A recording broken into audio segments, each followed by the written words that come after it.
Assalamualaikum warahmatullahi wabarakatuh. Salam Om Swastiastu, Namo Buddhaya, salam kebajikan, salam sejahtera bagi kita semua dan hidup mahasiswa. Apa kabar Bapak dosen dan teman sekalian? Semoga kalian senantiasa diberikan kesehatan sehat walafiat. Senang rasanya kembali berjumpa dengan kalian semua pada pertemuan kali ini pada mata kuliah Filsafat Administrasi Pendidikan. Puji syukur kehadirat Allah Subhanahu wa Ta'ala atas berkat rahmat dan hidayahnya lah sehingga kita dapat melangsungkan perkuliahan daring ini yang dibina oleh Bapak Prof. Suparlan Suhartono MED PhD dan Bapak Andi Wahid SPD MPD. Tak lupa pula salawat serta salam senantiasa kita curahkan kepada junjungan Nabi besar kita yakni Nabiullah Nabi Muhammad SAW beserta keluarga dan para sahabatnya. Sebelumnya, izinkan kami memperkenalkan diri. Kami dari kelompok 1, saya sebagai Ainur Rahima sebagai pemateri pertama, dan ada juga saudari Nur Faisa sebagai pemateri kedua, dan pemateri selanjutnya saudari Nur Nilam Alifia Rusdi dan saudari Fatma. Baik, langsung saja untuk mengefisienkan waktu, kami dari kelompok 6 akan menyajikan atau mengemukakan hasil kerja kelompok kami. Sebelum kita masuk ke dalam pembahasan materi, alangkah baiknya terlebih dahulu kita mengetahui materi pembelajaran pada hari ini, yaitu materi mengenai epistemologi administrasi pendidikan dan administrasi pendidikan sekolah. Sebelum kita masuk ke dalam pembahasan materi, terlebih dahulu kita akan mengetahui materi pembelajaran pada hari ini, yaitu materi mengenai epistemologi administrasi pendidikan sekolah. Bramel mendefinisikan epistemologi dengan it is epistemology that gives the teacher the assurance that he is conveying the truth to the student. Maksudnya, epistemologi memberikan kepercayaan dari jaminan bagi guru bahwa ia memberikan kebenaran kepada murid-muridnya. Pengertian epistemologi menurut Salam pada tahun 1988. Menurutnya, epistemologi merupakan setiap pengetahuan manusia merupakan hasil dari pemeriksaan dan penyelidikan benda hingga akhirnya diketahui manusia. Menurut Muhammad Nursyam pada tahun 1986, epistemologi membahas sumber, proses, syarat, batas fasilitas, dan hakikat pengetahuan yang memberikan persyaratan dan jaminan bagi guru bahwa ia memberikan kebenaran kepada murid-muridnya. Epistemologi berasal dari kata Yunani, yaitu epistem dan logos. Epistem biasa diartikan sebagai pengetahuan atau kebenaran, dan logos diartikan sebagai pikiran, kata, atau teori. Epistemologi secara etimologi dapat diartikan sebagai teori pengetahuan, dan dalam bahasa Inggris menjadi theory of knowledge. Administrasi pendidikan adalah merupakan proses keseluruhan dan kegiatan-kegiatan bersama yang harus dilakukan semua pihak yang ada sangkut pautnya dengan tugas-tugas pendidikan.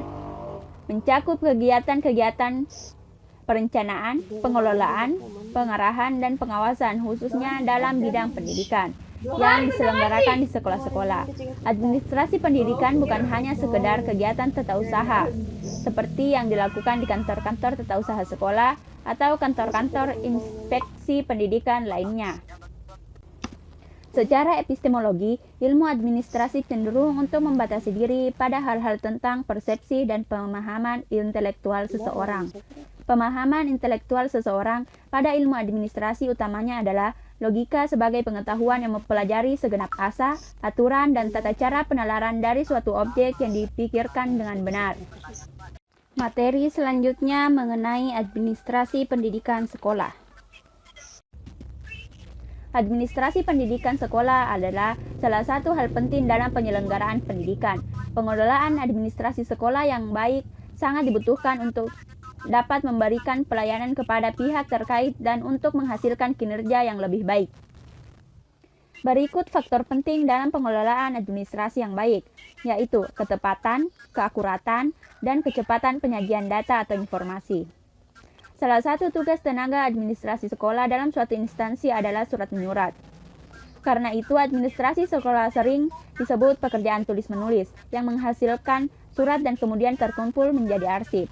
Pengelolaan surat menyurat perlu diterapkan untuk masing-masing instansi pendidikan karena merupakan sumber data atau informasi yang bermanfaat untuk kemajuan instansi pendidikan tersebut secara maksimal. Materi selanjutnya ialah ada 5 administrasi sekolah yang wajib ada di setiap instansi sekolah. Yang pertama, administrasi pendidikan, administrasi kurikulum, administrasi sapras, administrasi keuangan, dan yang terakhir, administrasi personalia. Berikut fungsi administrasi pendidikan dibagi menjadi 4 bagian, yaitu fungsi perencanaan, fungsi pengorganisasian, fungsi pengawasan, dan fungsi penilaian. Fungsi perencanaan. Dalam perencanaan itu sendiri akan menjawab pertanyaan apa yang harus dilakukan, bagaimana melakukannya, di mana dan siapa melakukan hal tersebut. Dalam fungsi terkandung kegiatan penentuan tujuan, pengambilan keputusan pengadaan atau pengeramalan, dan memprakarsai strategi pelaksanaan. Lalu dapat dinyatakan perencanaan adalah penetapan terlebih dahulu tujuan yang akan dicapai dan alat untuk mencapai tujuan yang telah ditetapkan itu.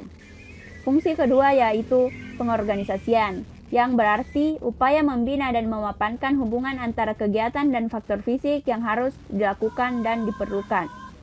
Berikutnya, fungsi pengawasan. Fungsi pengawasan dalam administrasi pengawas yang biasa diartikan sebagai menguji, memeriksa, dan mengecek segala sesuatu yang terjadi itu sesuai atau tidaknya dalam rencana, instruksi yang dikeluarkan, dan prinsip yang telah dimapankan atau ditetapkan. Pengawasan ini bersumber dari rencana dan tujuan organisasi atau instansi pendidikan. Fungsi terakhir yaitu fungsi penilaian. Fungsi penilaian berarti proses monitoring kegiatan untuk menetapkan apakah satuan-satuan organisasi tersebut telah berjalan secara efektif dalam mencapai tujuan. Jika belum tercapai, dapat dilakukan perbaikan. Proses penilaian meliputi pengukuran, perbandingan, dan perbaikan itu sendiri. Menurut Sergio Vanni dan Carver, pada tahun 1975 dalam Burhanuddin tahun 2005 menyebutkan ada 4 tujuan administrasi, yaitu yang pertama tujuan efektivitas produksi, yang kedua efisiensi, yang ketiga adaptiveness, dan yang keempat kepuasan kerja. Tujuan administrasi pada umumnya adalah agar semua kegiatan mendukung tercapainya tujuan pendidikan, atau dengan kata lain, administrasi yang digunakan dalam dunia pendidikan diusahakan untuk mencapai tujuan pendidikan. Adapun manfaat administrasi pendidikan sekolah memberikan keluasan dan mengelola sumber daya dan dalam menyertakan masyarakat untuk berpartisipasi mendorong profesionalisme kepala sekolah dalam peranannya sebagai manajer maupun pemimpin sekolah. Yang terakhir, ruang lingkup administrasi pendidikan. Ada 6. Yang pertama, administrasi tata laksana sekolah. Yang kedua, administrasi personal guru dan pegawai sekolah. Yang ketiga, administrasi peserta didik. Yang keempat, supervisi pengajaran. Yang kelima, pelaksanaan dan pembinaan kurikulum. Yang terakhir, pendirian dan perencanaan bangunan sekolah. Itulah tadi materi yang sempat kami paparkan. Lebih dan kurangnya mohon dimaafkan. Semoga dapat bermanfaat bagi kita semua. Sekian, wassalamualaikum warahmatullahi wabarakatuh.